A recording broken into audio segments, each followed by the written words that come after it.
കഴിഞ്ഞിട്ട് നേരെ അടുക്കളയിലോട്ട് വന്നേക്കണത്? ചായ പല്ല് തേച്ചാ? അയ്യേ, പല്ല് തേക്കാതെ കുളിക്കാതെ അടുക്കള കേറി കൂടെ അറിഞ്ഞൂടെ ചേട്ടന്? എന്തോ ചായ കുടിച്ചോണ്ട് പോയിട്ട് പല്ല് തേച്ചിട്ട് ചായ കുളിച്ചിട്ട് വരാം.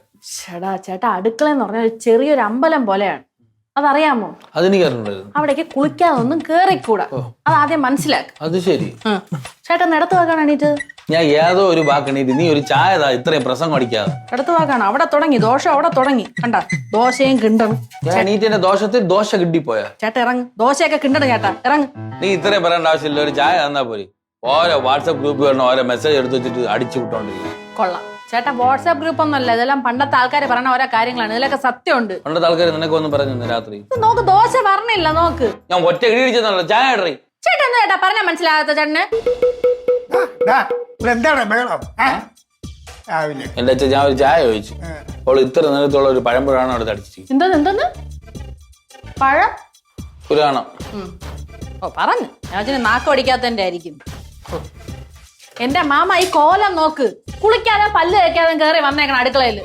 നീ പോയി കുളിച്ചിട്ട് വാ, കുളിച്ചിട്ട് വന്ന് കാപ്പി കുടി പോ. ഞാൻ കാപ്പി കുടിച്ചിട്ട് പോയി കുളിക്കാച്ചാ? കഴിച്ചിട്ട് കുളിക്കുന്നവനെ കണ്ടാൽ കുളിക്കണമെന്നാണ് പറയണത്. ഞാൻ കഴിച്ചിട്ട് കുളിക്കാൻ പോവാ, നിങ്ങൾ വന്ന് കാണാതിരുന്നാ തീർന്നല്ല പ്രശ്നം? അതോ നിങ്ങൾക്ക് കുളിക്കാൻ വയ്യേ? അല്ലെങ്കിൽ ഞാൻ ഒരു കാര്യം, ഞാൻ ഇന്ന് കഴിച്ചിട്ട് കുളിക്കുന്നില്ല, തീർന്നല്ല പ്രശ്നം? എന്റെ ദോശ കിണ്ടണ്. നീ ഒരു ചായ എന്നാ ഞാൻ അങ്ങ് പോയേക്കാം, നീ കിണ്ടാതെ വളരെ ദോശ വിടും. ഞാൻ തരൂല, ചേട്ടാ എണിച്ച് പോയാണ്. മാമ എന്റെ ദോശ പറഞ്ഞില്ല മാമ. നീ ഇറങ്ങി പോ, ഇവിടുന്ന് പോ. ഇറങ്ങ്, ഇവിടെ ആവശ്യമില്ല പ്രശ്നങ്ങൾ ഉണ്ടാക്കില്ല, പറഞ്ഞില്ലാന്ന് വേണ്ട. ഇറങ്ങടാ, ഇറങ്ങി പോ, പോ, ഇറങ്ങി. ഞാൻ പറഞ്ഞ പോ. ഒന്ന് പോ ചേട്ടാ, എനിക്ക് ദോശ ഉണ്ടാക്കണം.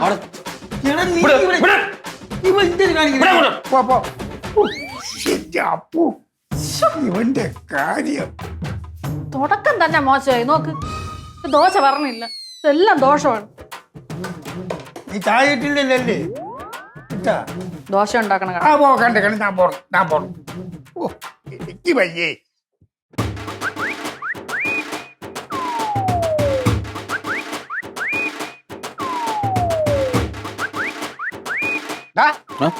ഉമ്മർത്തിന് നഖം പറ്റില്ലെന്ന് പല പ്രാവശ്യം പറഞ്ഞിട്ടുള്ള എന്താ നീ സ്ഥിരം എവിടെ ഇരുന്ന് തന്നെ നഖം പറ്റുന്നത്?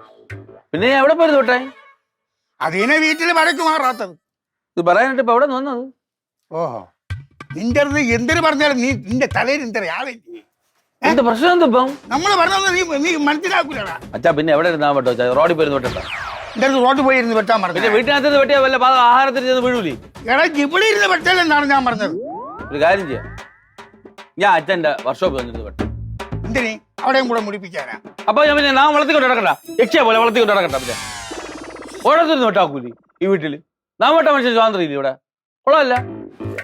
എന്റെ പോനി ഇവൻ 19 വയസ്സ് കഴിഞ്ഞാൽ പിന്നെ നാം വെട്ടാ ഇനി അച്ഛൻ ഇടപെടുമെന്ന് പറഞ്ഞു. എന്തോന്നാണ് ഇവിടെ ഫാദറും സണ്ണും കൂടെ ഒരു ചാറ്റിംഗ്? ക്വിസ് മത്സരമാണോ? ക്വിസ് മത്സരം? അടുത്ത 1 കോടിയുടെ ചോദ്യമുണ്ട്. നീ ഇരുന്നാ നിന്നെ ഫോണെ ഫ്രണ്ട് ആക്കാം. ഇരിക്കണോ? അയ്യോ എനിക്ക് താല്പര്യമില്ല. ഇല്ലേ? ഞാൻ പോണം. എന്തിനു വന്നത്? കെട്ടിയെടുത്തോണ്ട് ചുമ്മാ ഒരു രസം. പോണെന്ത് ഇല്ലേ? പഴയ ആൾക്കാര് പറഞ്ഞൊന്നും നിനക്ക് വിശ്വാസമില്ലല്ലേ? എന്തിപ്പം നീ കണ്ട ഇപ്പൊ വഴക്കം കൂടിയിട്ട് പോയ അവളെ നിന്റെ അടുത്ത്. അതിന് എടാ ഇങ്ങനെയൊക്കെ ഇരുന്ന് ചെയ്തോണ്ടല്ലേ ഇവിടെ എന്നും വഴക്കും പയ്യാവിളി ആയിരിക്കും. അതുകൊണ്ടാണ് പറഞ്ഞത് ചെയ്യല്ലേ. ഞാൻ ഇവിടെ നാം വെട്ടിട്ടാണ് അവള് വഴക്ക് കൂടിയത്. നിന്റെ അടുത്ത് പറഞ്ഞാൽ ശരിയാവൂല. ഞാൻ എന്ത് പറഞ്ഞാലും നീ അതിന് സമ്മതിച്ച് തരൂല. നിന്റെ തോന്നി വാസം പോലെ ചെയ്പ്പോ. എന്ത് ചിരിക്കുന്നു കണ്ട? എന്റെ പോലെ അച്ഛന് വല്ല പ്രാന്തനെന്തോ എനിക്കറിഞ്ഞു. നാം പട്ടിയ അടി കൂടും. ഇപ്പൊ എന്തിനു പറഞ്ഞത്? എനിക്ക് ഭ്രാന്ത്. കാര്യം പറഞ്ഞാ ഭ്രാന്ത്. എന്താ ഇത് ഒരൊറ്റ നാം കൂടെ ഉള്ളു വെട്ടിയിട്ടതാ പോവേണ്ടതാ. വേണ്ടടേ, വിരലിനെ മുറിച്ച് തള്ളിയിട്ട് പോ.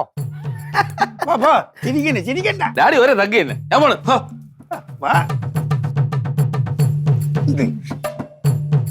ഇങ്ങനെ ഒരു ജമ്മായി പോയി.